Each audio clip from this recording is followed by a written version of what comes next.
Un homme d'âge moyen me tendait une enveloppe jaune A4 avec le nom de Slugden et Pike dans un coin.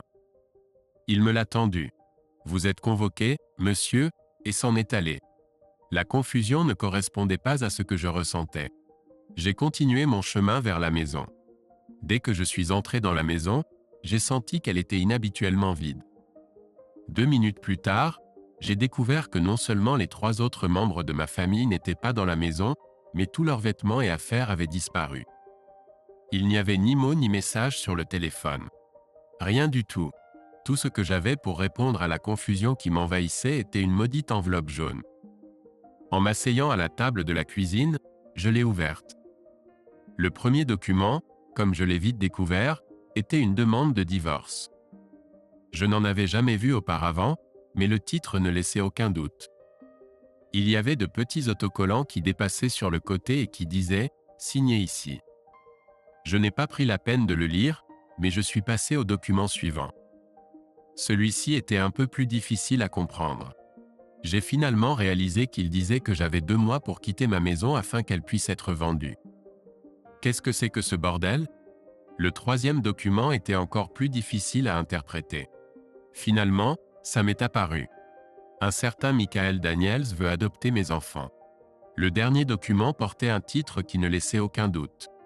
L'ordonnance de restriction indiquait que j'étais interdit de m'approcher à moins de 200 mètres de ma femme, de mes enfants, ou de monsieur Michael Daniels et de sa maison au 12 Riverview Drive, blablabla.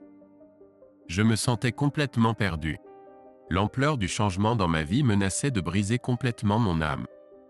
Peut-être que ça se serait passé ainsi si je n'avais pas réalisé une chose à ce moment-là. Le problème était tellement énorme que je ne pouvais pas l'appréhender d'un seul coup. Mes mécanismes de défense émotionnelle automatique se sont déclenchés, préservant ma santé mentale.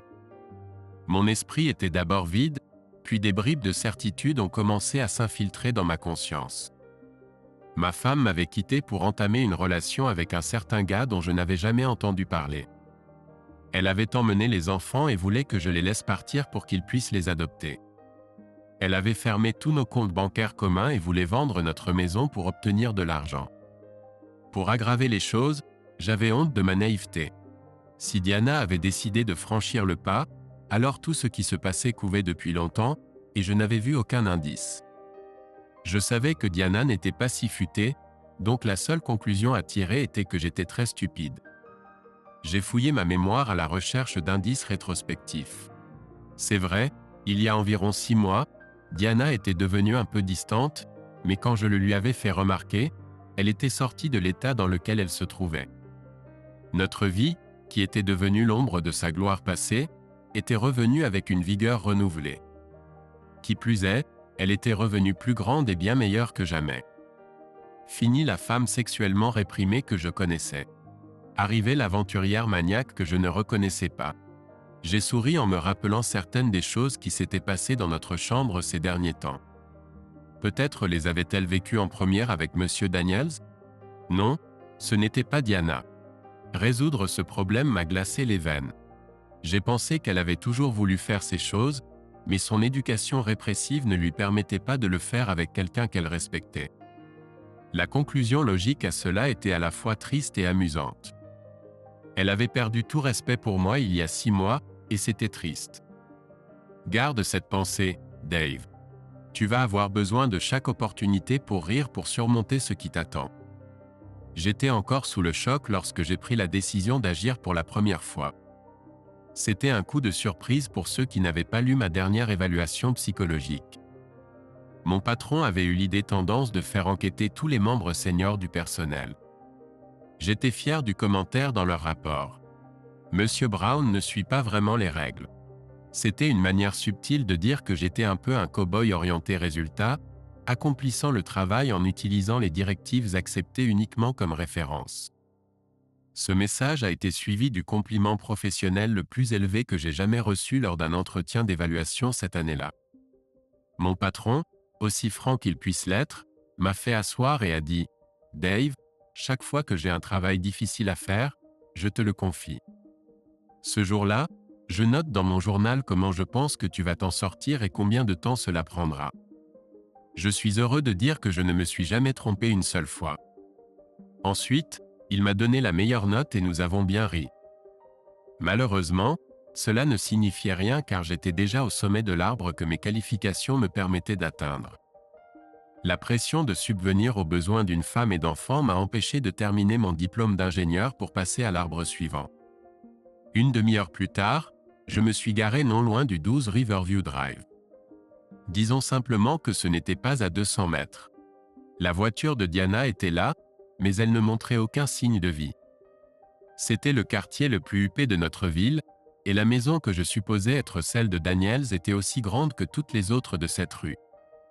J'ai soudain pensé que le nom me disait vaguement quelque chose.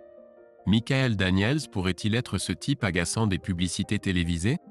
Celui qui insistait pour apparaître dans ses propres publicités, qui changeait chaque semaine avec une régularité monotone. Il possédait l'un des rares supermarchés de la ville. Si ma mémoire est bonne, il l'avait acquis lors d'une prise de contrôle hostile il y a environ 2 ans. Si j'avais raison, j'étais dans de beaux draps. Ce type était une véritable pointure. Ma rêverie a été interrompue lorsque la porte d'entrée s'est ouverte. Le type est sorti pour aller à sa voiture et est parti. Je l'ai reconnu comme étant le même homme d'âge moyen qui m'avait servi il y a un peu plus d'1 heure. Cela m'a incité à ouvrir l'enveloppe jaune que j'avais apportée avec moi et à lire la demande de divorce. Une déclaration de guerre, pourrait-on dire. Diana réclamait absolument tout. La maison, la voiture, l'argent, la pension alimentaire, la pension pour enfants. En plus de cela, j'allais être complètement coupé de l'accès aux enfants. Je savais que Diana était compétitive. Non seulement elle devait tout gagner, mais elle insistait pour écraser son opposition dans le processus. Cette pétition était typique de Diana.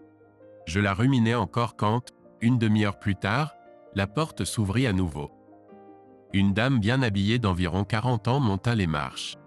Elle resta là pendant qu'un homme de 50 ans sortait une grosse valise et la plaçait à côté d'elle, puis rentrait dans la maison et refermait la porte. La dame resta ainsi pendant plusieurs minutes, serrant une enveloppe jaune familière dans ses mains. Finalement, elle roula sa valise jusqu'au portail et commença à marcher dans ma direction. L'expression sur son visage était exactement la même que celle dans ma tête. Une totale confusion. Lorsqu'elle approcha de ma voiture, je me suis avancé devant elle. Elle s'arrêta à 2 pas de moi et me regarda avec des yeux vitreux, rougis par les larmes.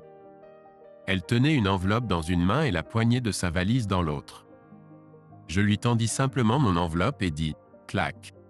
Elle regarda la sienne, puis la mienne, et éclata en sanglots. Elle ne bougea pas pendant que je plaçais sa valise dans mon coffre et lui tenais la porte ouverte. Sachant que nous étions observés et que nous pourrions même appeler la police à tout moment, je descendis la route, fis quelques virages et me garai. Étrangement, le fait de réaliser qu'elle était dans la même situation déclencha un instinct protecteur et me clarifia un peu les idées. Même avec les yeux ravagés par les larmes, elle était une femme frappante. Sans montrer qu'elle allait prendre l'initiative, j'ouvris la porte. « Je m'appelle Dave et je crois que ma femme connaît votre mari. » Elle tourna ses yeux emplis de chagrin vers moi et esquissa un faible sourire. « Je suis Wendy, votre femme s'appelle Diana ?» J'acquiesçai. Je les ai surpris au lit ensemble le mois dernier. Je pensais que les choses s'arrangeaient entre nous. Et puis ce soir, elle a éclaté en sanglots à nouveau. Je lui laissai le temps de se calmer. Étrangement, la nouvelle que la trahison de Diana envers moi était complète et totale ne me choqua pas autant que je l'aurais pensé. « Y a-t-il un endroit où je peux vous déposer? Chez de la famille ou des amis? Je n'ai pas de famille ici et Michael a réussi à m'éloigner de tous mes amis. Avez-vous déjà mangé? » Elle secoua la tête. Je vérifiai mon portefeuille, moins de 50 $. Je conduisis jusqu'à un restaurant bon marché familier et menai Wendy à l'intérieur. Pour faire court, nous échangeâmes nos histoires de vie. J'avais 32 ans, marié ma 2e année à l'université et avais abandonné l'année suivante lorsque nous sommes tombés sur des préservatifs irrécupérables. Diana était contre l'avortement et j'avais volontairement abandonné mes études pour subvenir aux besoins de ma famille. Diana ne travaillait pas et je pensais que nous avions un bon mariage. Je ressentais un peu de ressentiment envers la paresse de ma femme, mais je l'acceptais dans notre monde de plus en plus égoïste. Ce qui m'agaçait, c'était que devant les autres, Diana semblait être une mère dévouée, mais en privé, elle était un peu insouciante et égocentrique. J'ai arrêté d'aborder ce problème poignant. J'étais différent. En public ou en privé, j'aimais tendrement mes enfants. Mes parents étant décédés et étant fils unique, ma famille était tout ce que j'avais. Wendy avait 41 ans et était la fille d'une mère qui l'avait abandonnée. Son père avait fait de son mieux, mais le stress l'avait conduit à une mort prématurée. Son mariage avec Michael Daniels, beaucoup plus âgé, s'était bien passé, mais était resté sans enfant. Michael la blâmait, refusant de passer des tests de fertilité et invoquant ses nombreux frères et sœurs. Son héritage avait été dépensé pour développer l'entreprise de Michael. Sur ma suggestion, Wendy est allée au distributeur automatique de billets en face du restaurant pour vérifier que ses cartes ne fonctionnaient plus. L'attaque des conspirateurs était minutieuse et bien planifiée. Avec le temps, nous aurions pu monter une contre-attaque réussie, mais pour l'instant, nous étions découragés, confus et perdus. Rétrospectivement, les problèmes des autres étaient la meilleure thérapie pour moi à ce moment-là. Wendy était toujours incapable de planifier pour l'avenir, alors je l'ai invitée à rester dans ma grande maison soudainement vide jusqu'à ce qu'elle ait un plan. Je lui ai assuré que je ne faisais cela que par décence. Je n'avais pas d'arrière-pensée. Nous sommes rentrés chez moi et je l'ai aidée à s'installer dans la chambre d'amis. Ensuite, nous avons partagé une bouteille de vin. Elle a tendu la main et a posé sa main sur la mienne quand je lui ai dit que j'avais peur de ne pas pouvoir voir mes enfants aussi souvent que je le voudrais, voire pas du tout. En fait, elle a même versé des larmes devant ma douleur évidente, que mon éducation m'avait empêché de montrer par moi-même. Notre échange mutuel de préoccupations aurait pu se dérouler comme une séance de conseil classique. À la fin de la première bouteille, nous en étions venus à des conclusions perspicaces. Leur tactique était clairement conçue pour nous maintenir sur la défensive et nous empêcher de prendre nos propres avocats. Quelles que soient les motivations de Diana, elle jouait clairement pour gagner.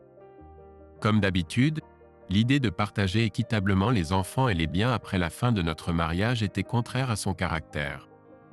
Donc, mettre fin au mariage de manière amicale était hors de question. Wendy semblait être une personne parfaitement décente et pourrait être une alliée émotionnelle utile. Nous nous retirâmes dans nos chambres en sachant que nous n'étions pas complètement seuls au monde. Le lendemain, nous avons passé la journée à nous distraire mutuellement pour que les nouvelles circonstances ne nous submergent pas. Quand elle commençait à se décourager, je la remontais le moral avec des histoires et des blagues. Quand je sentais l'obscurité approcher, elle me faisait rire. Ce fut une journée très étrange, mais nous nous sommes soutenus mutuellement. Elle était un peu un mystère. Pour une femme magnifique, elle était étrangement timide. Sans autre source de revenus, nous avons rassemblé notre argent. Avec ce que j'avais dans mes placards et des achats économiques, nous n'avons pas souffert de la faim pendant quelques semaines. Nous nous sommes amusés à faire du shopping comme les pauvres que nous étions maintenant. Pour Wendy, qui était à Clover depuis qu'elle avait épousé M. Daniels, c'était un choc culturel évident. Nous avons entamé une conversation sur les projets futurs mais avons arrêté quand cela est devenu trop douloureux. Samedi soir, nous avons regardé un bon film ensemble. Le dimanche matin, Wendy était toujours en train de paresser au lit quand j'ai eu des invités inattendus. Le père de Diana, John, et sa jeune sœur, Bess. Je les ai invités à prendre un café. Nous nous étions toujours bien entendus, et qui plus est, je soupçonnais que Bess avait toujours eu un faible pour moi. Elle était célibataire depuis plusieurs années depuis que son ex-mari s'était enfui avec sa secrétaire. Pendant que le café coulait, Wendy est apparue dans l'encadrement de la cuisine en peignoir. Elle est sortie en s'excusant, visiblement gênée d'être vue ainsi. John a haussé un sourcil et m'a regardé froidement. « Avant que tu ne te ridiculises, papa, voici la femme de l'homme avec qui votre fille cohabite. » Il l'a mise à la porte de la maison vendredi, le jour où je l'ai rencontrée. Je lui ai offert un endroit où rester car elle n'avait nulle part où aller. Vous voyez, je ne suis pas le seul que votre progéniture essaie d'écraser. Je suis désolé, Dave. La mère de Diana devait aussi venir, mais elle est trop gênée. Nous savons ce que Diana t'a fait, et je voulais juste te dire que je suis très en colère contre elle. Je ne me suis pas embêté à lui dire de sortir de nos vies, mais tu sais comment c'est, les petits-enfants et tout ça, n'est-ce pas? Je comprends, papa, et je te remercie pour tes pensées. Ce qui me perturbe le plus, c'est pourquoi elle fait ça. Je comprends ses tactiques. Prendre tout l'argent, me laisser sans un sou et prendre la maison, c'est juste son jeu pour gagner. Mais pourquoi? J'ai réalisé d'après son expression que la nouvelle de l'argent et de la maison lui était inconnue. Ses yeux se sont écarquillés. Tu veux dire qu'elle a tout pris? Oui, papa. Tous nos comptes semblent être clos. Je n'ai pas un sou. Elle m'a remis un avis d'expulsion de la maison et m'a interdit de voir les enfants. Les yeux de John se sont écarquillés à la vue de l'horreur totale de ce dont sa fille était capable. Il n'arrivait pas à me regarder dans les yeux. Je suis désolé, Dave. Quelle garce. Mais je peux répondre à ta question.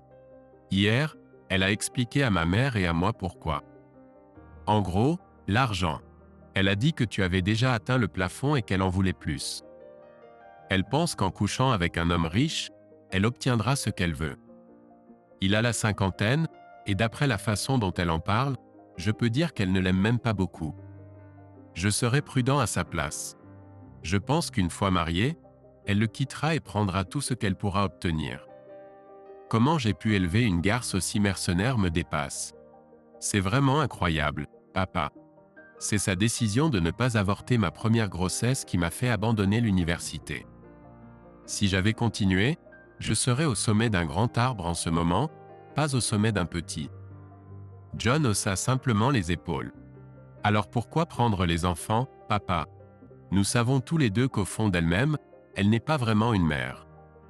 Pourquoi ne pas prendre juste l'argent et me laisser avec mes enfants? Je ne sais pas, mon fils. À ce moment-là, j'ai remarqué que Bess regardait son père avec incrédulité, mais elle n'a rien dit. Visiblement très gêné, John a présenté ses excuses une dernière fois et ils sont partis, après quoi il m'a serré la main. Je lui ai fait promettre de faire un câlin à ma fille pour son anniversaire. Bess m'a serré dans ses bras et m'a chuchoté à l'oreille « Je serai de retour dans 1 heure ». C'était tout à fait intriguant.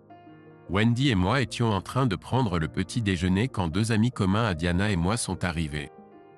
Ils avaient vu Diana et un homme plus âgé au restaurant la veille au soir et se demandaient ce qui se passait. J'ai expliqué la situation de mon point de vue et Wendy a raconté son histoire. Ils étaient tous les deux offensés par le comportement de Diana. Ils étaient perplexes quant à la raison pour laquelle elle était partie avec les enfants. Apparemment, ils avaient vu Diana jouer la bonne mère quand il y avait des gens autour. Nous venions de finir de leur raconter l'histoire quand l'une des amies de Diana est arrivée. Cette fois, nous avons tous raconté l'histoire. Elle était tout aussi horrifiée que les autres. Nous n'avions pas fini quand Bess est revenue. Elle m'a pris à part et m'a tendu une enveloppe. Il y a $1000 là-dedans, Dave. Appelons ça une réparation pour la garce de sœur, d'accord? Non, je t'assure, prends-le. C'était très difficile pour moi, en tant qu'homme fier, d'accepter l'enveloppe, mais j'étais désespéré. Je l'ai prise, la remerciant sincèrement. Je voulais aussi te dire que papa ne t'a pas complètement dit la vérité. Diana est venue hier et a récupéré les enfants. Elle nous a presque tout dit. J'ai obtenu le reste d'elle plus tard. Je dois dire qu'elle joue un jeu très sophistiqué, Dave. Demander de l'argent et la maison était l'idée de l'enfoiré. Ils ont l'intention d'utiliser l'argent comme un outil de négociation, qu'ils feront à contre-cœur si tu coopères. Accorde le divorce et laisse-le adopter tes enfants. Il est sans enfants et veut vraiment quelqu'un pour hériter de son empire, lui aussi. Après ton divorce, elle le convainc qu'elle a l'intention d'avoir un enfant avec lui. Après cela, il aura son héritage et elle aura son mode de vie. Si tu peux attendre aussi longtemps, Dave, je suis sûr qu'elle perdra tout intérêt pour Jimmy et Maddie et te les rendra. J'ai regardé Bess incrédule. Il y avait un sens sociopathique froid en tout cela, cependant. Il avait déjà une femme trophée, et cela répondait à ma question sur pourquoi il était attiré par Diana si elle n'était pas si attirante. L'attrait d'une épouse ouvertement fertile serait un puissant aimant. Cependant, je ne pouvais être plus d'accord avec les pensées finales de Bess. Pendant les 2 grossesses, Diana avait souffert de prééclampsie sévère. Lors de sa deuxième césarienne, elle a décidé de subir une hystérectomie en même temps.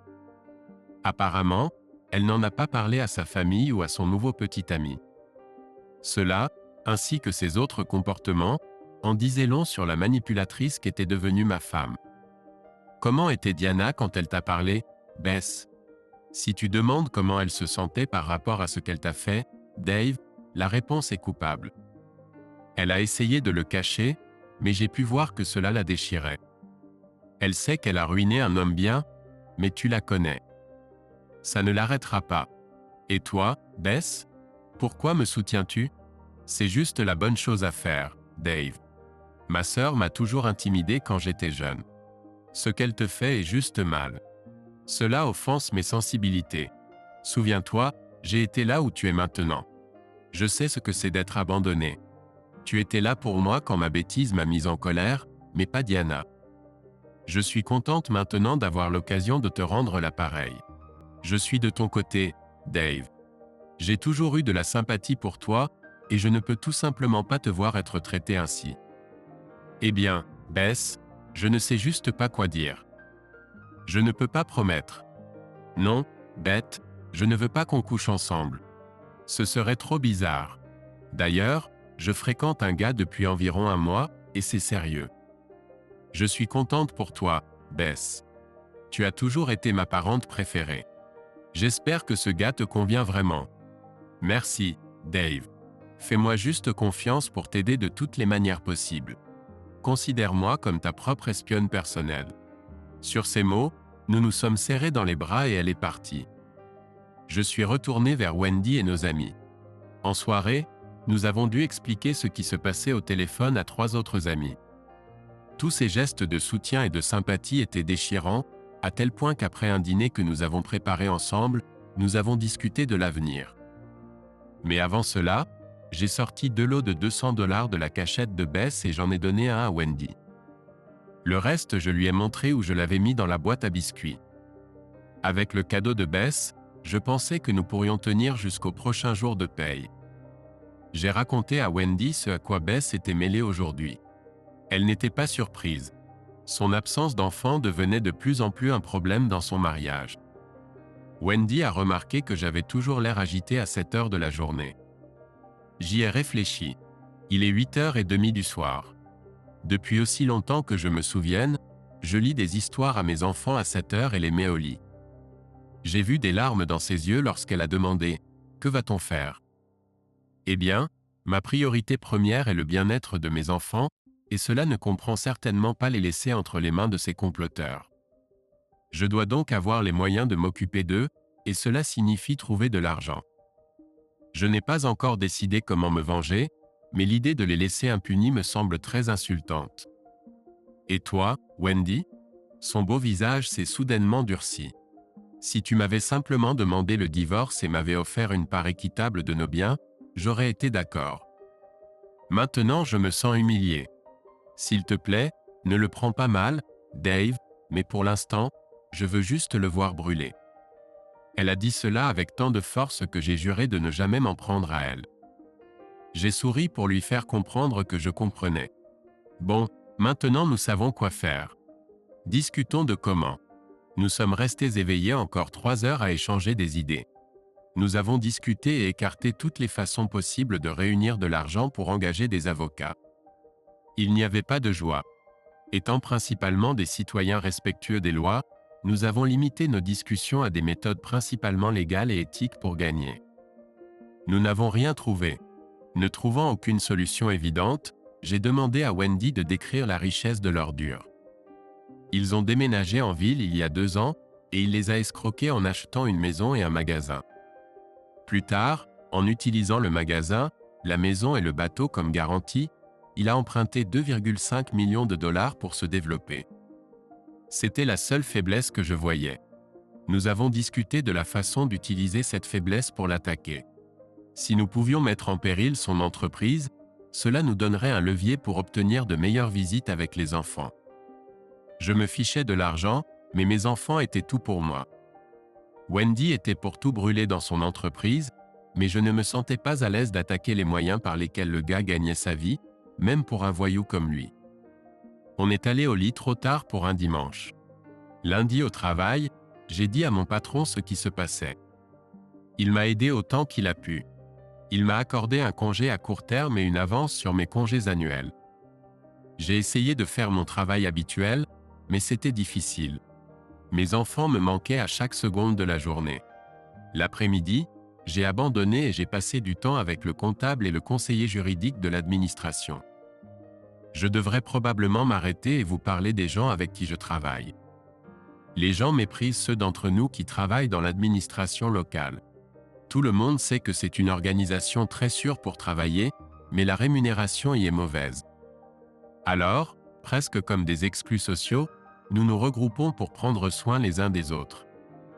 Si je supervisais des travaux routiers et qu'il nous restait du bitume, disons simplement que ni le comptable ni l'avocat n'avaient de cours en gravier. En fin de journée, je savais beaucoup plus sur le fonctionnement financier des entreprises et sur les limites de la légalité qu'au matin. À la maison, Wendy et moi avons de nouveau discuté des activités de la journée. Elle a préparé le dîner après avoir passé la journée à chercher du travail. Elle travaillait comme assistante comptable avant de quitter son emploi pour devenir une épouse. Nous nous détendions après avoir rangé quand le téléphone a sonné et qu'un visiteur a changé ma vie. À 19h30, le téléphone a sonné et j'ai décroché. « Papa, où es-tu, papa ?» C'était Maddy. Un nœud menaçait de me serrer la gorge. « Je suis là, ma chérie. Dans notre maison. Je n'aime pas être ici, papa. S'il te plaît. » À ce moment-là, j'ai entendu la voix de Diana. « Madeleine, à qui parles-tu ?» Et puis le téléphone s'est déconnecté. Wendy a vu l'expression de colère sur mon visage et a demandé qui c'était. J'ai répondu, Maddy, et je me suis dirigé vers la porte. Wendy m'a poursuivi et a essayé de me retenir. 1,67 m contre 1,85 m. Ouais, ça allait marcher. Ne fais pas ça, Dave. C'est ce qu'ils veulent. Ils veulent te mettre en prison pour avoir enfreint une ordonnance restrictive. Ne le fais pas. Ça m'a fait me lever. Au lieu de sortir par la porte, je suis monté à l'étage dans ma chambre pour être seul avec mes émotions. Je ne suis pas sûr de combien de temps j'ai passé là, mais soudain, il y a eu un léger coup à la porte et Wendy est entrée en portant 3 livres pour enfants. « Tu veux me lire une histoire ?» Je l'ai regardé, puis les livres. Silencieusement, je lui fis signe et lui fis de la place pour qu'elle puisse s'allonger à côté de moi. J'ai choisi le livre préféré de Maddy et j'ai commencé à lire. À la fin, j'étais à nouveau calme. Je me suis penché et j'ai embrassé Wendy sur le front comme j'avais embrassé Maddy pendant 8 ans. Elle a souri. Jusqu'à présent, j'avais repoussé les pensées d'enfant au fond de mon esprit. L'idée que je pourrais les perdre ou qu'ils vivraient dans des familles monoparentales était trop lourde émotionnellement pour moi. À ce moment-là, la sonnette a retenti. J'ai été stupéfait de voir Sophia debout là, qui n'était jamais Sophie. C'était la meilleure amie de Diana et elle et moi nous étions toujours bien entendus. Je l'ai invitée à entrer et je l'ai présentée à Wendy. Sophia avait du mal à nous regarder dans les yeux. Après une courte conversation, Sophia a dit « Je voulais juste m'excuser auprès de toi, Dave. » Diana m'a mise dans une position où je savais à l'avance ce qu'elle allait faire. C'est pourquoi je ne t'ai presque pas vu depuis 5 mois. Elle m'a fait promettre de ne pas te parler de son aventure. Je suis désolé. J'ai essayé de la dissuader, mais tu sais comment elle est quand elle prépare quelque chose. J'étais silencieux quand elle a arrêté de parler. Devant nous se tenait une fille avec une conscience extrêmement troublée. Mon premier réflexe a été de voir en elle l'ennemi, et si elle attendait de la sympathie, elle allait repartir déçue. Puis j'ai réalisé. Peut-être y avait-il une autre source d'informations internes ici. Pour une personne décente, la culpabilité peut être un sérieux moteur.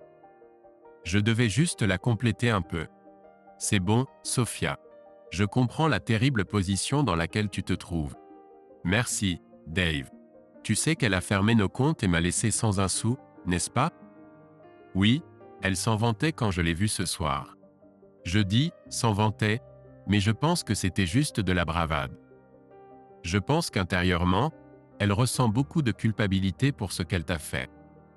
Jusqu'à présent, Sophia avait du mal à maintenir un contact visuel, mais maintenant elle me regardait fermement dans les yeux.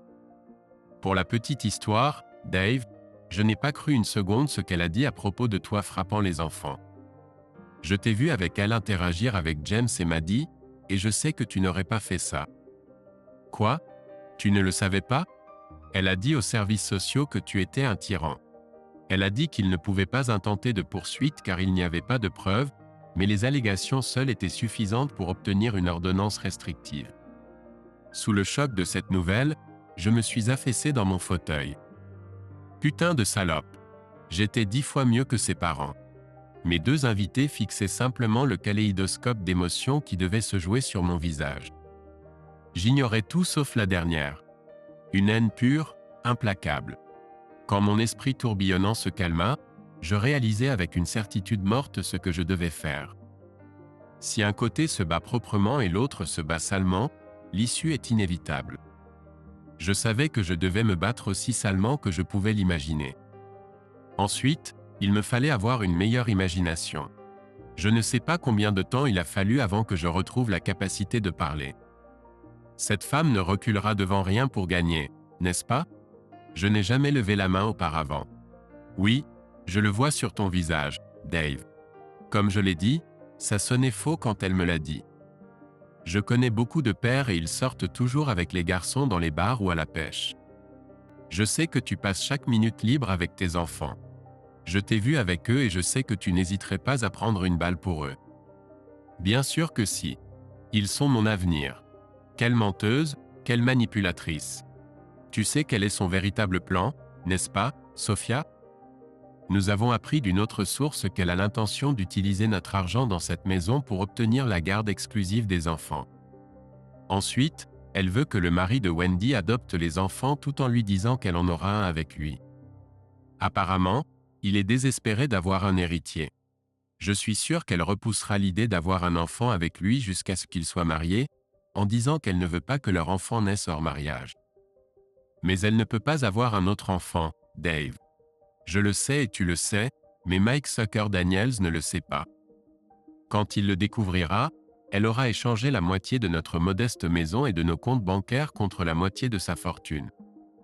Les dommages collatéraux pour moi, les enfants et toi sont purement, je m'en fiche, pour Diana. Moi? Oui, toi. Quel genre de meilleur ami te mentirait sur le fait que son mari maltraite les enfants? J'ai arrêté et regardé Sophia comprendre la vérité ultime. Sa meilleure amie était une garce sociopathe, clairement embarrassée. Elle s'est excusée et s'est éloignée. J'ai essayé de monter à l'étage et de laisser libre cours à mes émotions, mais Wendy m'a attrapé et m'a serré dans ses bras. Aucune de nous n'a rien dit. Nous avons simplement apprécié silencieusement la compagnie. Deux personnes en souffrance cherchant du réconfort. Finalement, je l'ai remercié et nous nous sommes installés pour la nuit. Je ne sais pas combien de temps Wendy a dormi, mais je n'ai certainement pas beaucoup dormi. Le ressentiment envers les tactiques de Diana luttait contre la douleur que je ressentais à cause de l'appel de Maddie. Je suppose que j'ai abandonné vers 4 heures du matin, quand le plan commençait à être suffisamment clair pour moi. La prochaine chose que je savais, Wendy m'a réveillé en ouvrant les rideaux. « Bonjour, marmotte.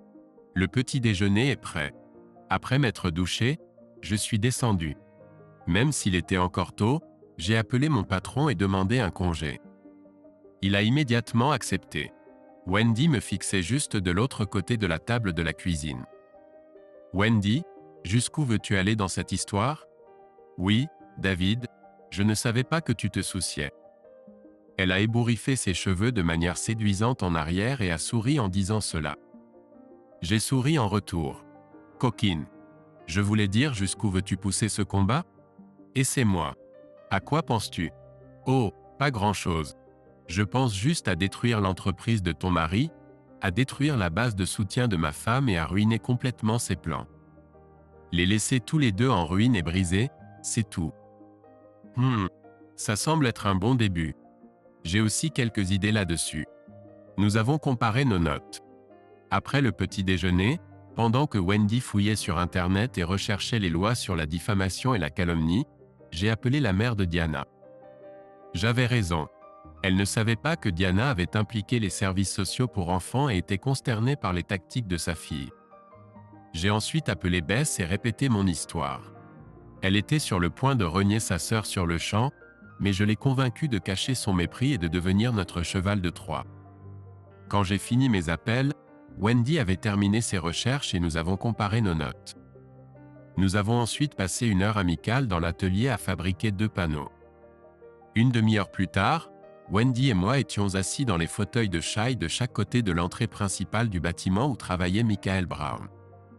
Je savais, d'après les recherches que j'avais faites, que le bâtiment était sur un terrain loué par l'autorité locale. Nous n'étions pas en train de violer la propriété privée. Nos chaises étaient bien en vue, mais ne gênaient en rien le flux de clients. Je tenais un grand panneau qui disait « Parlez-moi de la façon dont le propriétaire de ce magasin a volé ma femme et mes enfants ». Wendy tenait un panneau qui disait « Parlez-moi de la morale de mon mari ». Il est vite devenu évident que Wendy attirait plus de monde que moi. C'était à prévoir. Elle était bien plus agréable à regarder que moi. Un schéma s'est rapidement dessiné. Les gens étaient réticents à s'arrêter et à parler quand j'étais seul, mais une fois que l'un s'arrêtait, les autres se sentaient suffisamment à l'aise pour laisser la curiosité l'emporter sur leur retenue. Quand ils s'arrêtaient, je leur racontais simplement les faits de l'histoire. Les recherches de Wendy ont confirmé ce que nous avions tous deux deviné. Il est parfaitement légal dans notre pays de dire la vérité. Si nous nous en tenions aux faits, nous ne risquions pas de poursuite pour diffamation. À notre satisfaction, presque tout le monde à qui nous avons parlé avait décidé d'aller faire leurs achats ailleurs ce jour-là. Les gens semblaient vraiment offensés par les actions de Diana et de Sheeted. Les hommes par mon histoire, les femmes par celle de Wendy. Bien que l'impact sur les affaires ait été négligeable, notre plan avançait. Entre Joe Public, nous avons eu quelques visiteurs remarquables. Juste avant le déjeuner, le directeur du magasin est venu nous voir et nous a menacé d'appeler la police.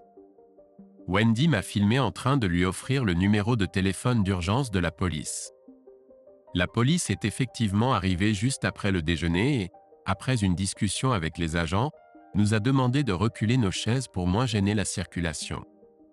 Notre confiance dans le succès du plan s'est renforcée vers 16 heures, quand un journaliste d'une station de radio locale nous a demandé la permission de nous parler. Alors que Wendy et moi racontions nos histoires, pas mal de gens se sont rassemblés. Ils semblaient surtout intéressés par mes accusations de maltraitance infantile. La maltraitance infantile est un sujet si délicat que le présumé coupable en parle rarement. Ils ont disparu, promettant de se tenir aux faits que nous leur avions racontés.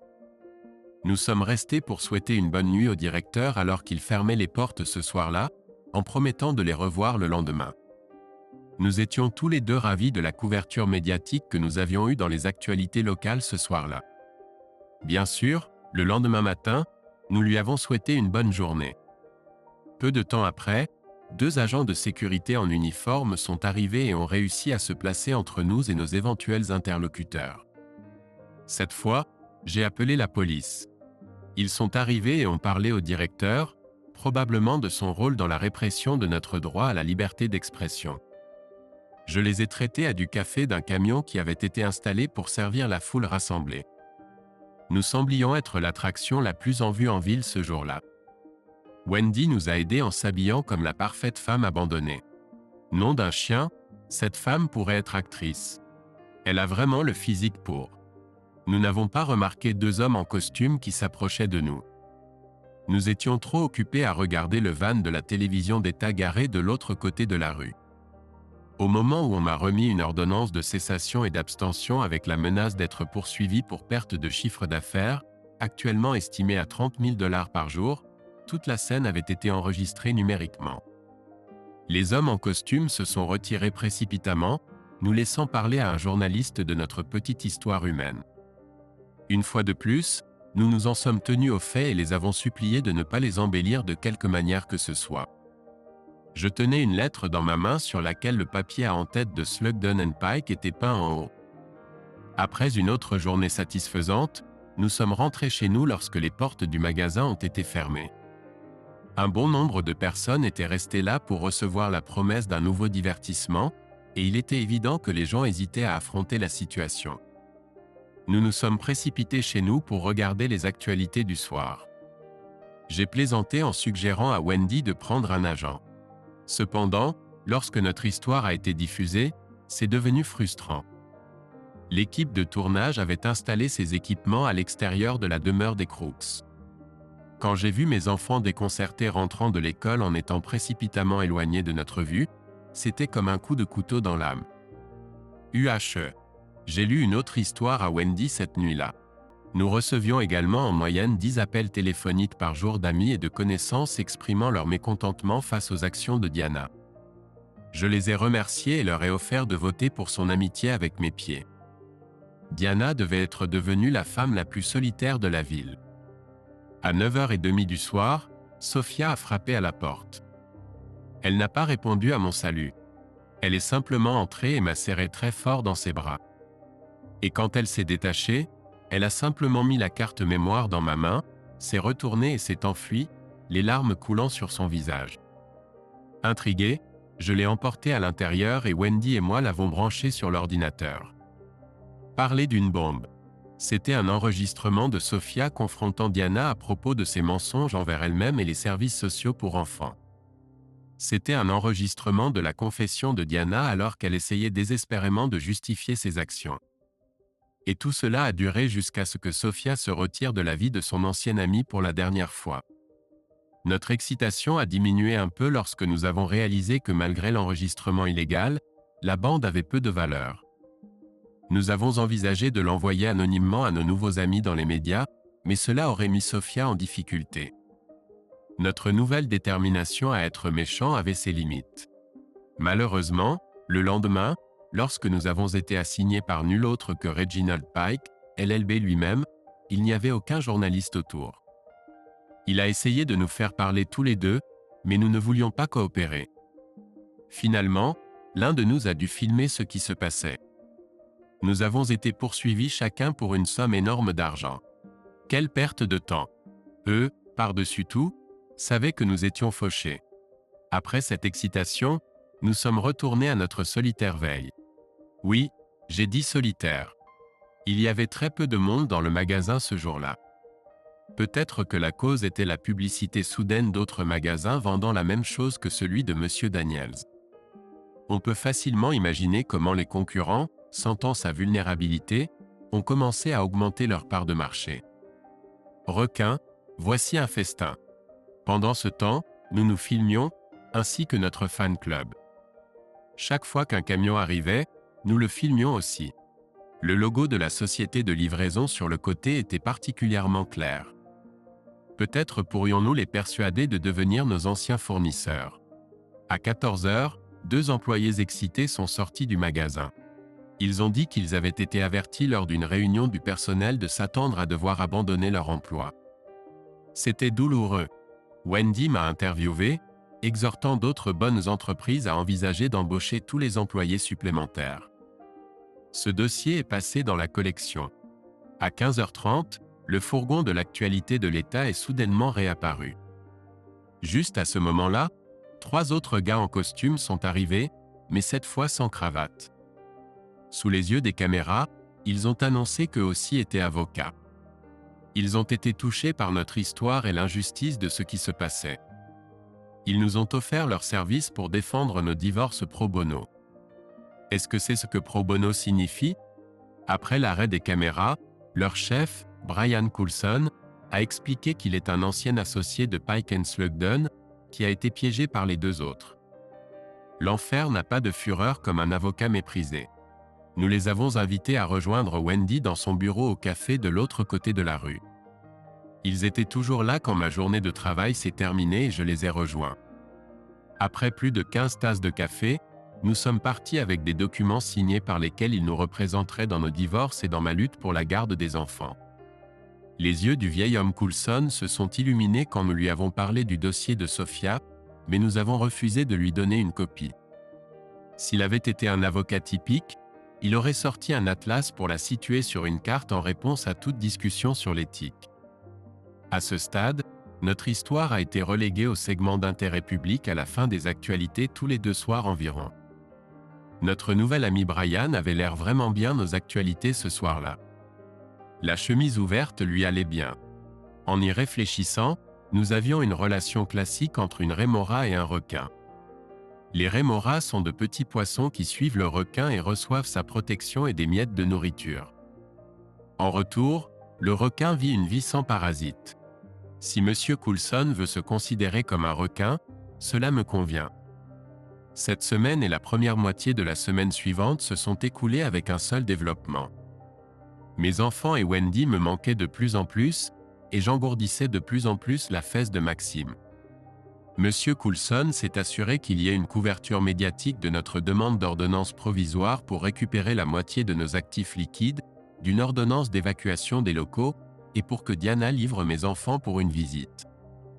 L'intérêt pour notre nouvelle célébrité a également assuré une bonne couverture.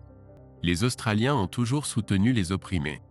Je pense que le journaliste des actualités locales aimait aussi Wendy, ce qui n'a pas nui à notre cause. Peut-être était-ce la nature très médiatisée de l'affaire qui nous a permis d'obtenir une audience le lundi de la semaine suivante. Je devais passer en premier et Wendy devait suivre immédiatement. En préparation, pendant la fin de la semaine, j'ai décidé que Monsieur Coulson était aussi un peu un combattant rusé. C'était juste l'une des choses que j'admirais chez lui. Nous ne sommes pas allés près de l'entreprise de Sheeted le jeudi, mais après avoir appris que des clients y retournaient en douce, nous avons repris notre surveillance le vendredi. Je suis bien content que nous l'ayons fait. À 9h du matin le vendredi, Sheeted lui-même est arrivé dans le parking. Il était suivi par la patrouille autoroutière avec les gyrophares. Peut-être que conduire une Merc avec des gyrophares et des plaques d'immatriculation personnalisées n'était pas une si bonne idée. Il a fallu aux agents en uniforme pas moins de 6 minutes pour trouver quelque chose de suspect, mais ils ont réussi. J'ai agité joyeusement alors qu'ils sortaient du parking après avoir remis l'ordonnance. Wendy a filmé Sheeted entrant dans son entreprise par la porte d'entrée. Nous voulions prouver que toute interaction avait commencé de son initiative et qu'il était celui qui avait violé notre ordonnance de restriction. 1 heure plus tard, Wendy a pointé du doigt le parking où 2 autres hommes en costume descendaient d'une voiture avec le logo d'une banque locale. Ils se dirigeaient vers le magasin. Wendy s'est approchée d'eux. « C'est bien le 24 aujourd'hui, n'est-ce pas ? Toute la journée. Devinez qui a dû rembourser un prêt hier ? Je n'ai fait que sourire. Nous sommes allés nous coucher tôt. Ma prime de vacances venait d'être transférée sur un nouveau compte bancaire. C'était une excuse pour une modeste célébration. Nous sommes également allés au cinéma au lieu de notre soirée habituelle devant la télévision. Ce week-end, j'ai eu du mal à dormir.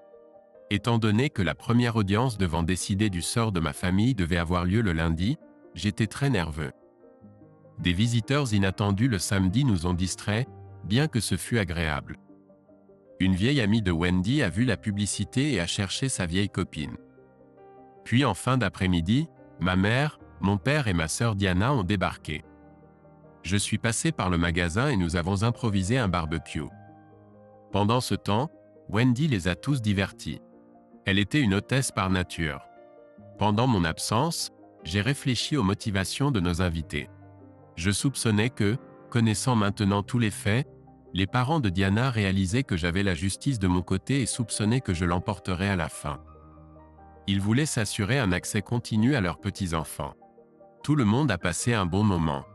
À un moment donné, Bess a réussi à me laisser seul. « Comment va ton dos, Dave ?»« Bien, Bess. Pas de douleurs aiguës quand le couteau métaphorique te poignarde dans le dos ? Quoi, ta sœur n'est pas contente ? Non, tu ne joues pas selon ses règles, Dave. Tu devrais être en train de supplier et de plaider à l'heure actuelle. Ta petite manifestation devant le magasin les a pris au dépourvu. Dire qu'ils sont un peu mécontents, c'est comme dire que le pape est un peu catholique. Diana est une toupie. Mais bien sûr, elle te fait porter tout le blâme. Ma sœur est un ange. Maman et papa ne lui parlent pas, et Sophia a été la première de ses amies à quitter le navire. Selon ma chère sœur, elle et son amant ont peur d'aller même au restaurant.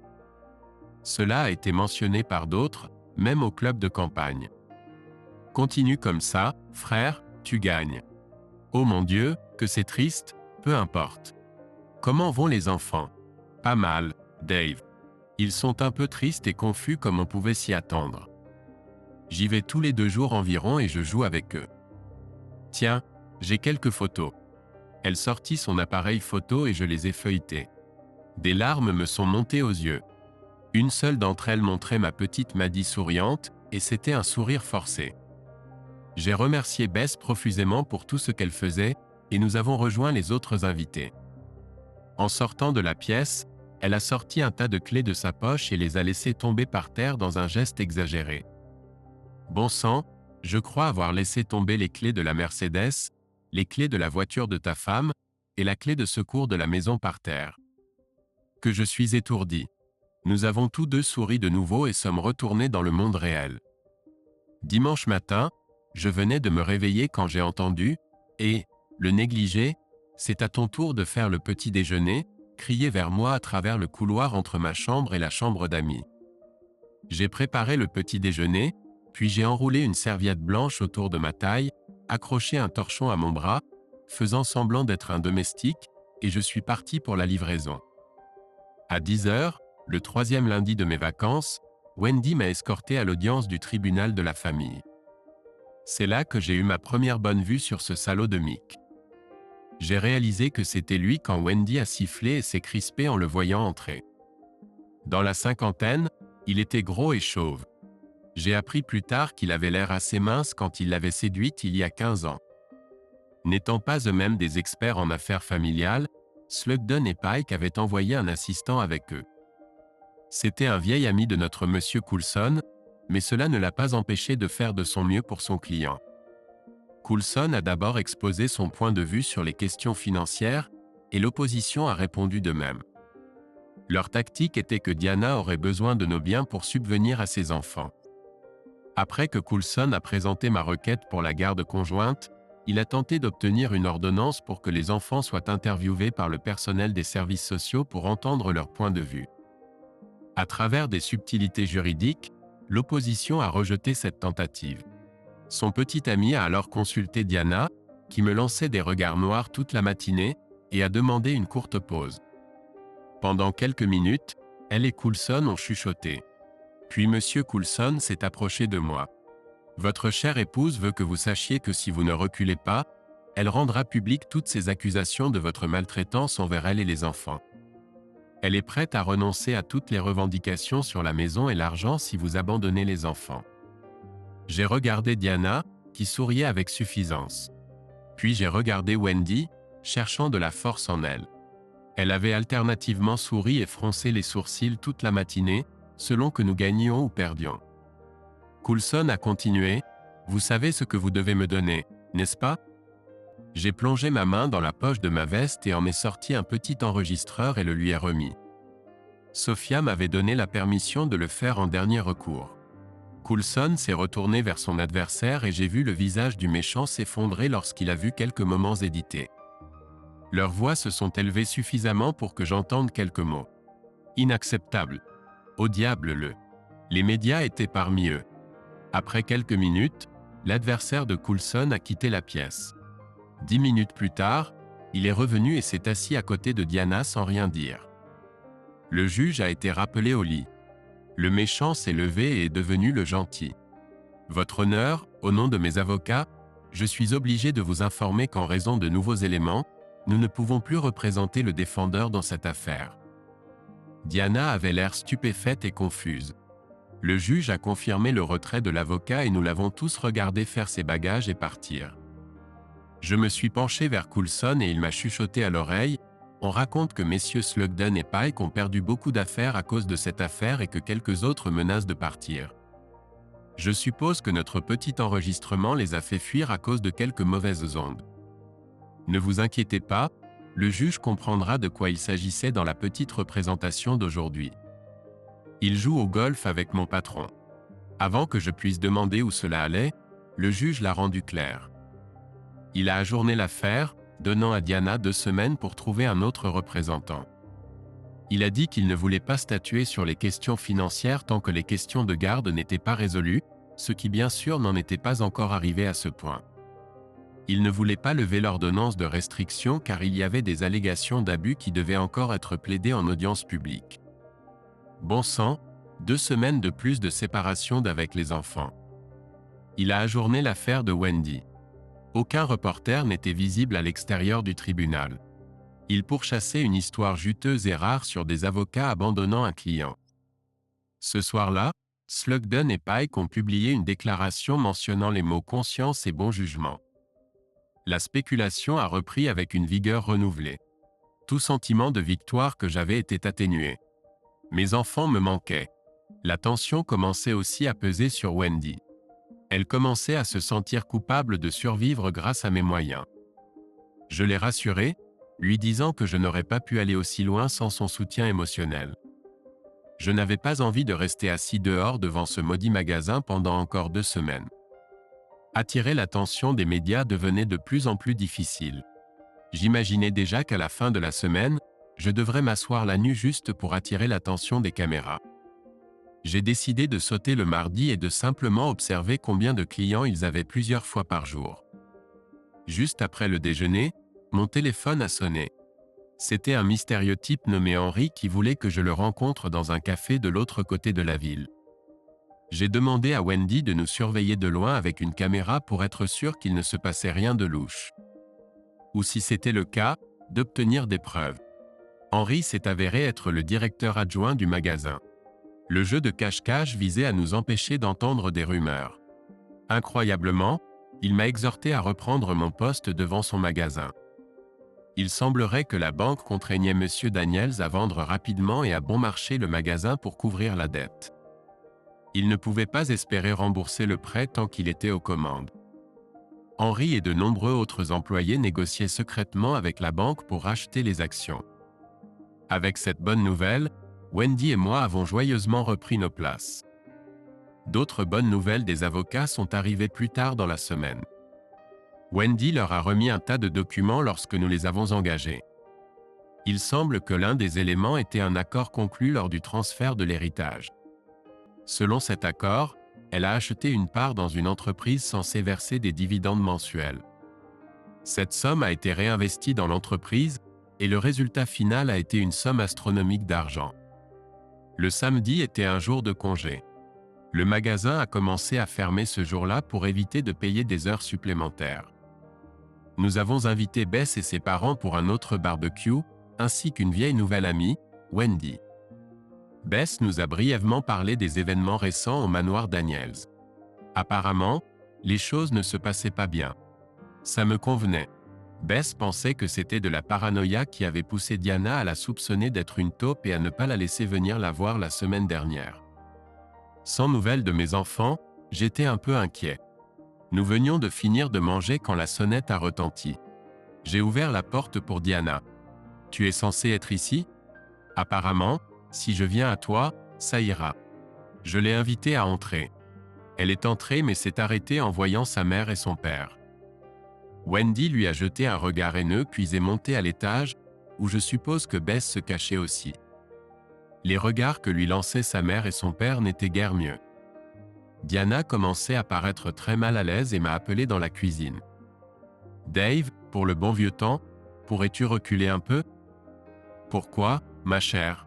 Le commerce n'a pas fonctionné comme tu le pensais ? » ?»« Tu sais que non. Je pensais juste qu'en prenant tout l'argent de la maison, tu serais obligé de céder et de laisser Mick adopter les enfants. Ensuite, quand je me serai remarié, nous pourrons prouver au pauvre type que tu n'es plus capable d'avoir son enfant et le dépouiller de tout ce qu'il possède. » Diana a fixé la table pendant un long moment. « Après avoir eu son argent, j'allais revenir vers toi, honnêtement, Dave. Je pensais pouvoir profiter d'être la femme d'un homme riche en attendant. Mais tu as tout gâché. Son entreprise est en train de couler, et nous ne pouvons même pas sortir en public après cette campagne de diffamation que tu as lancée. La dernière fois que nous sommes allés au restaurant, une vieille dame m'a craché dessus. Ne parlons pas de la police. Ils m'ont arrêté 3 fois cette semaine. Il me manque 3 points pour perdre mon permis. Je n'arrivais pas à le croire. Des larmes sont montées aux yeux de ma chère épouse.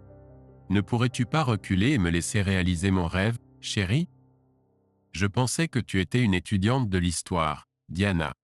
Qui a dit que ceux qui n'apprennent pas des erreurs de l'histoire sont condamnés à les répéter ? Je compare ton attaque surprise contre moi et notre famille à l'attaque japonaise sur Pearl Harbor et les colonies britanniques en Asie le 7 décembre 1941. En raison de la nature de l'attaque, Churchill et Roosevelt n'ont eu d'autre choix que de demander la reddition complète des attaquants.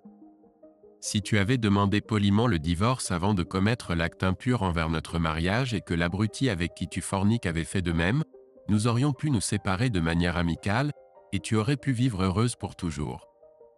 Au lieu de cela, tu as choisi la méthode Pearl Harbor, et maintenant je n'accepterai rien de moins que la reddition totale. Je n'arrive pas à croire que tu penses que je pourrais échanger mes enfants contre de l'argent. Ne me connais-tu pas du tout? Je vis la prise de conscience s'installer en elle, qu'elle avait été tellement concentrée sur son long terme qu'elle avait négligé certains détails mineurs. Puis vint la réalisation qu'elle n'allait pas aller bien loin avec son approche émotionnelle. Son visage se durcit et prit une expression plus reconnaissable pour moi. Alors Mick veut parler sérieusement ce soir. Peux-tu venir? Oui, et je suis né hier.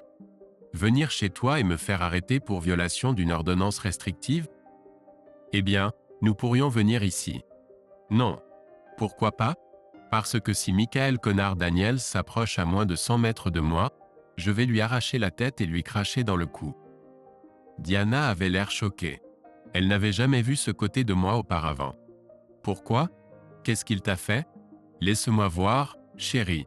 J'ai diverti ma femme Dieu sait combien de temps et l'ai incitée à dépenser tout mon argent. Elle a volé mes enfants. Qu'est-ce qu'il y a à aimer là-dedans?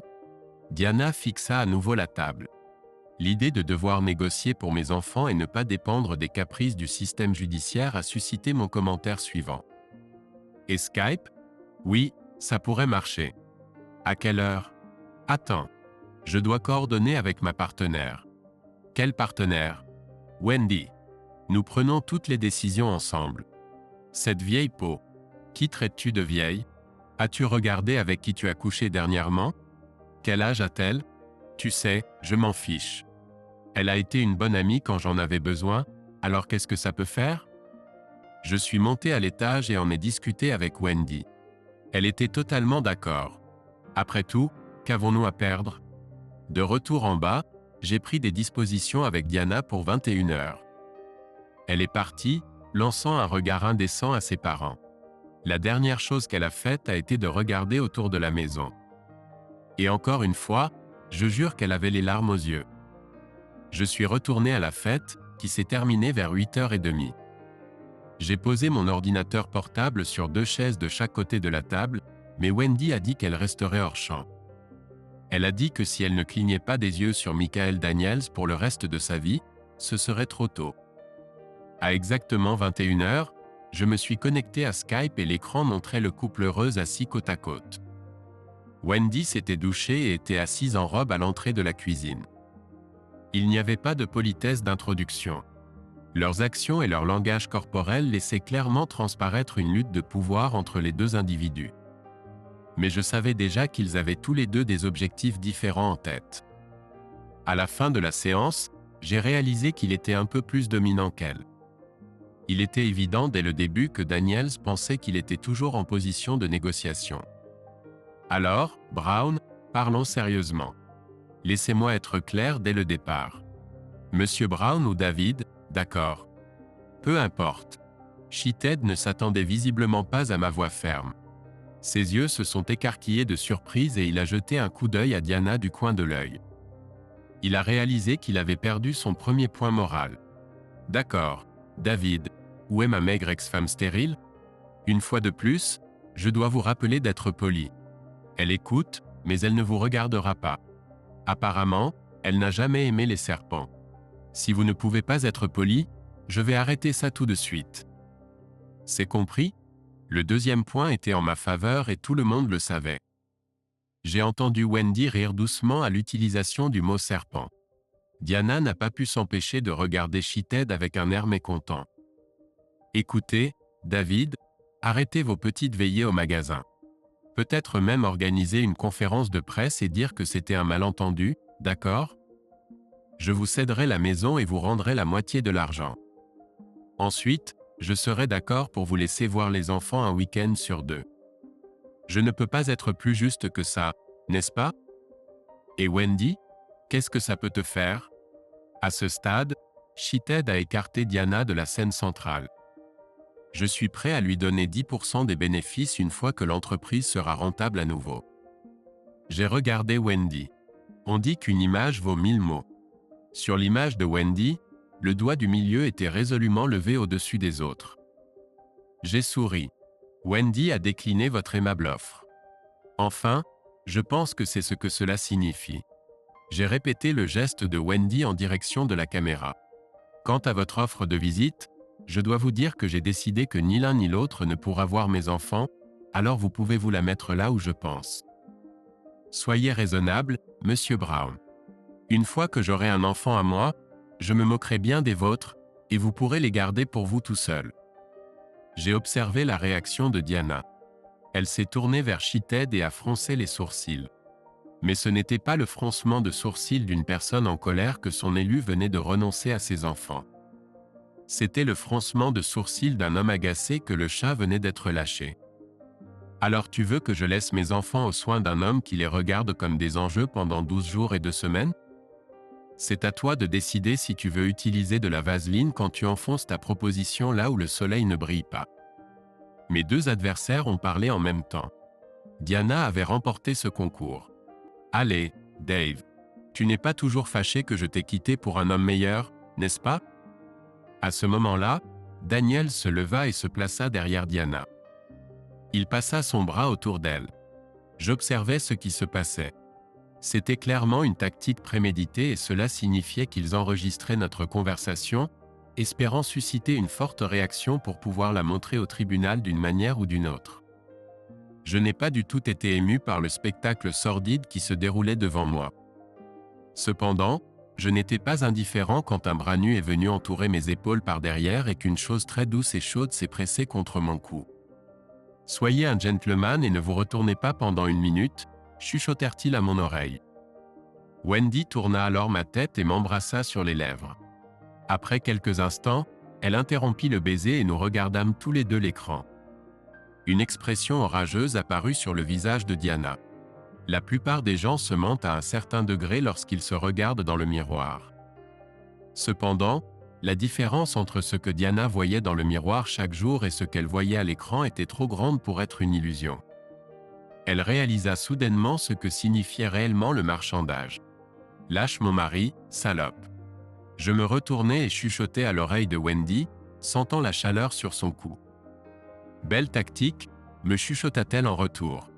Je m'attendais à ce qu'il fasse un truc comme ça, pas elle, mais bon. N'oublie pas, ne te retourne pas. Le sentiment de chaleur disparut après cela, à mon grand désarroi. Je tins ma promesse et ne me retournai pas. Je n'en avais pas besoin.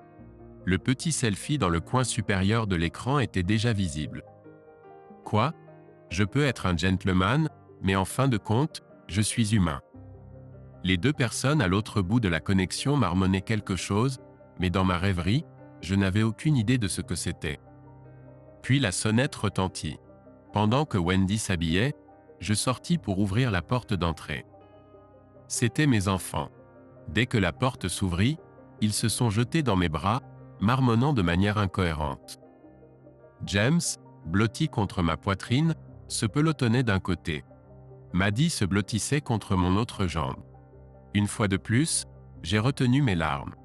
J'étais au 7e ciel. Tout ce que je pouvais entendre, c'était des mots intermittents. Tante Bess m'a donné l'appareil photo. Wendy arriva et je lui demandai de divertir nos amis sur Internet pendant un moment. Ensuite, j'ai emmené les enfants dans un endroit calme. Quand ils se sont calmés, j'ai réussi à leur tirer les verres du nez, un par un. Ils avaient tous les deux mal aux pieds après avoir marché toute la nuit pour s'échapper du manoir. Tante Bess a donné à James un appareil photo et il a enregistré sa mère disant « Mange ton foutu petit déjeuner ». Les deux enfants tremblaient de faim et de fatigue. Je leur ai apporté des verres de lait et leur ai dit de boire lentement. Je leur ai aussi dit d'attendre ici et qu'une gentille femme nommée Wendy viendrait les surveiller dans 1 minute. De retour dans la cuisine, j'ai fait signe à Wendy d'entrer et je lui ai demandé de surveiller les enfants. Puis j'ai pris une grande inspiration et je me suis assis devant mon ordinateur portable. Diana a lu quelque chose sur mon visage et est restée silencieuse. Mais Sheeted n'a pas pu supporter plus longtemps et a pris la parole. Je viens de lui écrire.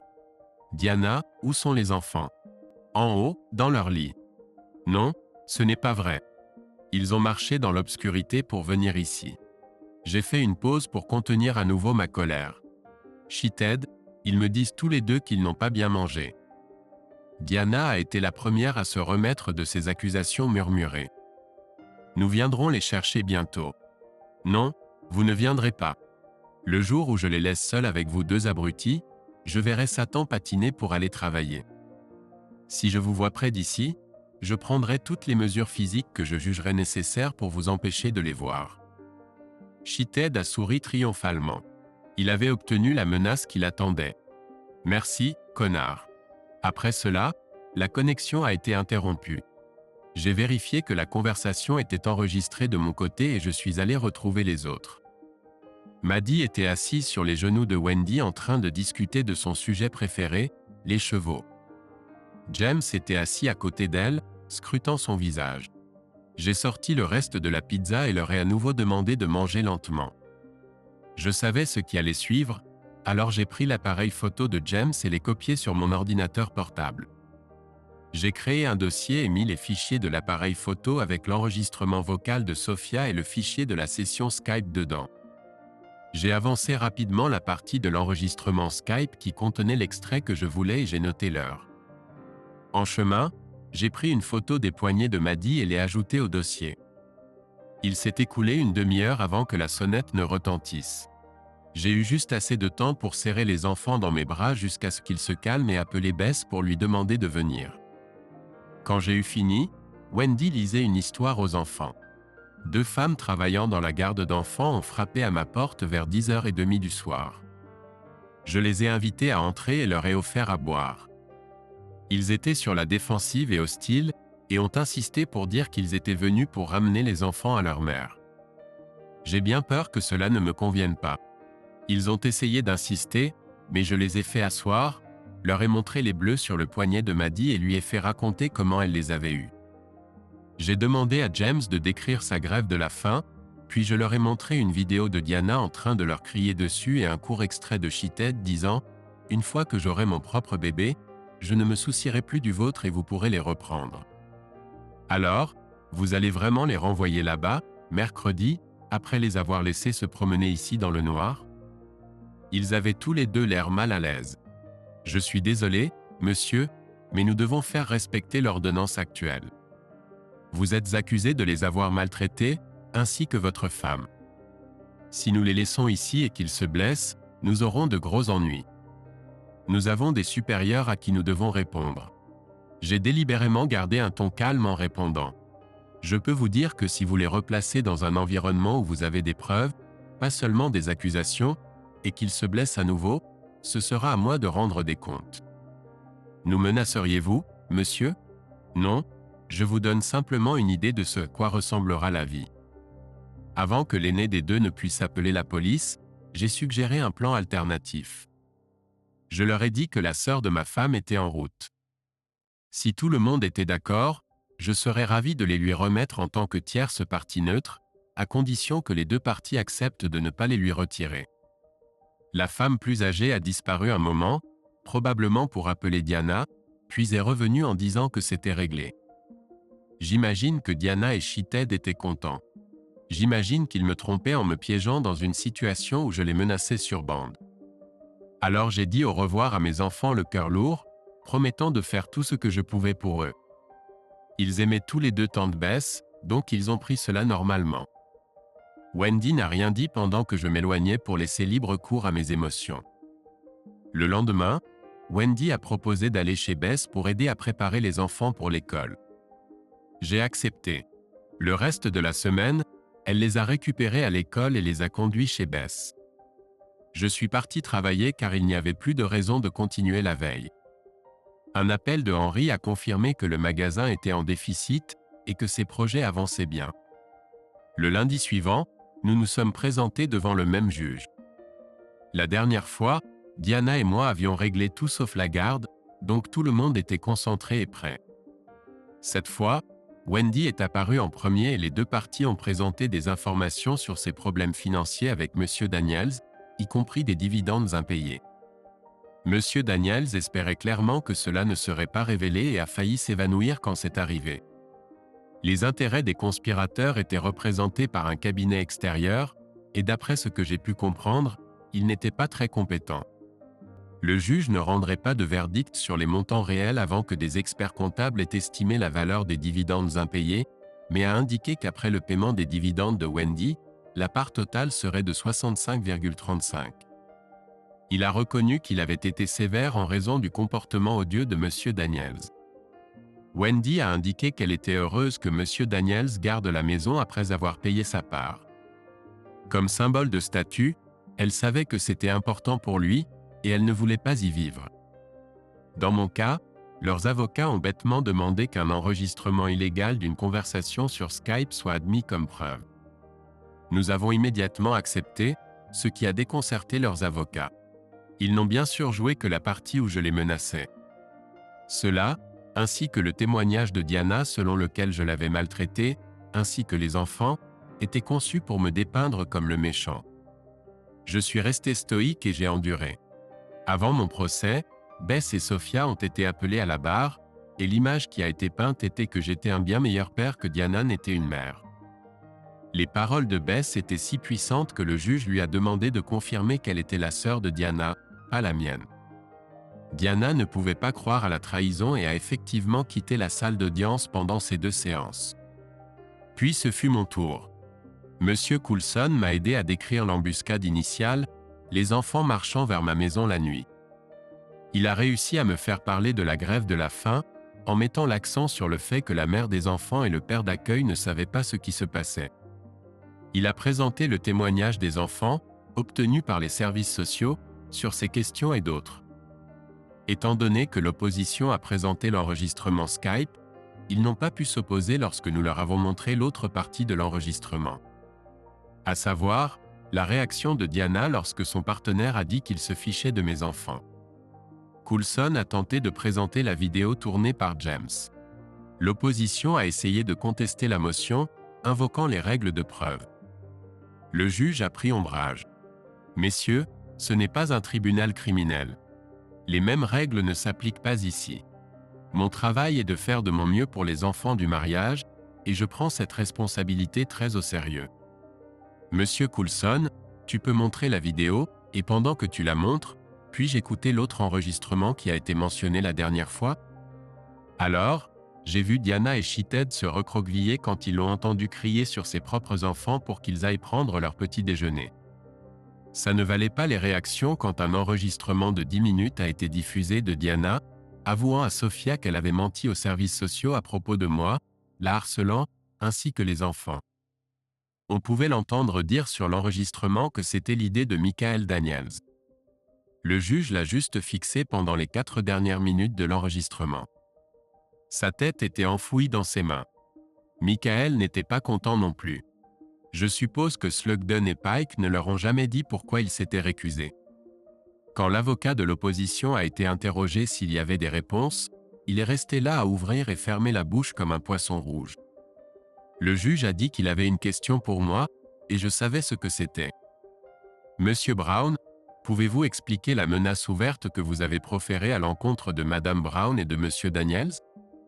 Je devrais également mentionner qu'il m'a été porté à l'attention qu'il y a eu des rumeurs de comportements menaçants envers les travailleurs sociaux pour la protection de l'enfance. J'étais bien préparé pour cela. Pour une fois, l'homme allait utiliser un argument émotionnel dans une dispute avec un autre homme. J'avais fait mes recherches et tout était soigneusement planifié. Je me suis levé et les regardé droit dans les yeux. Oui, votre honneur, je le peux. Vous avez entendu les mêmes preuves que moi, que mes enfants m'ont été enlevés à cause de négligence et de maltraitance. J'ai toujours cru que c'est mon devoir en tant que père, non, pas ce mot, mon privilège, de protéger mes enfants du mal. Je suis prêt à mourir pour mes enfants, comme je suis sûr que vous êtes prêt à mourir pour les vôtres, votre honneur. Le fait que j'ai risqué ma liberté en menaçant mes agresseurs ne m'a même pas fait transpirer. Oui, je les ai menacés, et je les menacerai à nouveau en un clin d'œil. Pendant un moment, j'ai cru que le juge allait être embarrassé et m'applaudir. Je pouvais voir l'admiration dans ses yeux. Il m'a fait un signe de tête et s'est retiré pour réfléchir un moment. Il est revenu moins d'une heure plus tard. On m'a accordé la garde exclusive des enfants et l'accès de Diana à eux serait à ma discrétion. J'ai entendu Coulson soupirer à cela. C'était quelque chose qu'il n'avait jamais vu auparavant. Le juge a décidé que tous les frais de justice ne seraient pas couverts par des fonds publics. J'ai obtenu la maison et 65% des actifs liquides. Encore une fois, le juge a admis qu'il avait été dur envers Diana à cause des méthodes qu'elle avait utilisées dans l'embuscade. On aurait presque pu voir la fumée des crayons des journalistes. Quelques-uns d'entre eux m'ont parlé en dehors du tribunal, mais je n'ai aucune idée de ce que j'ai dit. J'étais sur un petit nuage à ce moment-là. Wendy a ramené les enfants à la maison et j'ai pris toutes leurs affaires du manoir. Diana et Sheeted se sont engueulés tout le temps où j'étais là. Chez moi, j'ai juste serré mes enfants dans mes bras et les ai câlinés. Ce soir-là, les petits traînards ont voulu que Wendy leur lise des histoires avant de dormir au lieu de moi. Ils ont dit qu'elle était meilleure pour ça. Soit, après avoir lu chacun de leurs livres environ 1000 fois, je m'en suis un peu lassé. Le lendemain soir, Wendy et moi avons organisé une fête avec Monsieur Coulson et son équipe en tant qu'invité d'honneur. Il y avait 2 journalistes à la fête, donc j'espère que Monsieur Coulson a eu la publicité qu'il méritait. Je l'ai entendu dire « pro bono » à l'un d'eux. Toute la famille de Diana était présente, ainsi que la plupart de nos amis communs et certains des nouveaux connaissances grandissantes de Wendy. Même mon patron s'est pointé, lançant quelques remarques acerbes sur le fait d'avoir une célébrité qui travaille dans son département. J'ai porté un toast à Bess, l'élevant au rang de tante préférée. Il était déjà bien tard quand la fête s'est transformée en réunion de famille. J'étais assis à table avec Bess et sa mère. John ronflait sur l'un des canapés. De l'autre côté, Wendy lisait une histoire aux enfants. Ma belle-mère a soulevé une question brûlante. « Dave, combien de fois vas-tu laisser Diana voir les enfants ?» Cette question occupait mes pensées depuis ce matin. Je ne sais pas, maman. Je suppose que cela dépend de ce qu'elle veut. Si elle veut les voir, alors je ne me mettrai pas en travers de son chemin. Après tout, les enfants ont besoin de l'influence d'une femme aimante s'ils veulent grandir équilibrés, n'est-ce pas? Mon ex-belle-mère s'est simplement reculée en secouant la tête. Tu sais, Dave, pour un homme intelligent, tu peux parfois être un vrai crétin. Qu'est-ce que c'est que ça? Tes enfants sont assis là-bas avec une femme qu'ils aiment clairement et qui les aime tout aussi clairement, et toi? Je me suis retourné si vite que j'ai failli renverser une chaise. Wendy a levé les yeux et a vu 3 personnes la regarder, dont une avec une expression incrédule. Elle a instinctivement compris de quoi il s'agissait et a rougi épaissement. Je me suis levé et me suis lentement dirigé vers le canapé. Je sais que ma prochaine phrase ne remportera aucun prix, mais elle était sincère. Apparemment, le poste de mère de ses enfants est maintenant vacant. Aimerais-tu postuler pour le poste? Ma réponse a été une femme qui, comme par magie, s'est levée du canapé et s'est fondue dans mes bras. Nous nous sommes embrassés longuement et profondément. Les enfants se comportaient à nouveau comme des sardines, se blottissant contre nous. Tout semblait si juste. Nous avons mis les enfants au lit et dit au revoir à nos invités. J'ai porté Wendy dans notre chambre. Sur le seuil, elle a dit « M'as-tu déjà demandé en mariage ?» Oui, bêtise, je l'ai fait. Je pensais l'avoir fait. Ai-je dit oui? Pas officiellement, je suppose. Pourquoi? Eh bien, je ne suis clairement pas fait pour être contremaître, mais pas non plus ingénieur. Peut-être que quand j'aurai un peu d'argent, tu pourrais retourner à l'école. Ça me semble génial. De toute façon, qui n'est pas à la hauteur de qui, grand-mère. Épilogue. Fondamentalement, Diana ne m'a jamais contacté pour voir les enfants. Ils ne lui ont jamais demandé depuis que Wendy était trop occupée. La banque a facilité la vente du magasin à un consortium de gestion et d'employés. Henry, en tant que célébrité locale, m'a demandé de dévoiler une énorme enseigne, sous nouvelle direction, pour attirer l'attention des médias. À la fin de la première semaine, le magasin était de nouveau opérationnel. Mon compte en banque est vite devenu plus petit que celui de Wendy. Comme convenu, elle n'a pris que de l'argent liquide et son ex a pris le manoir et assez de capital de départ pour recommencer.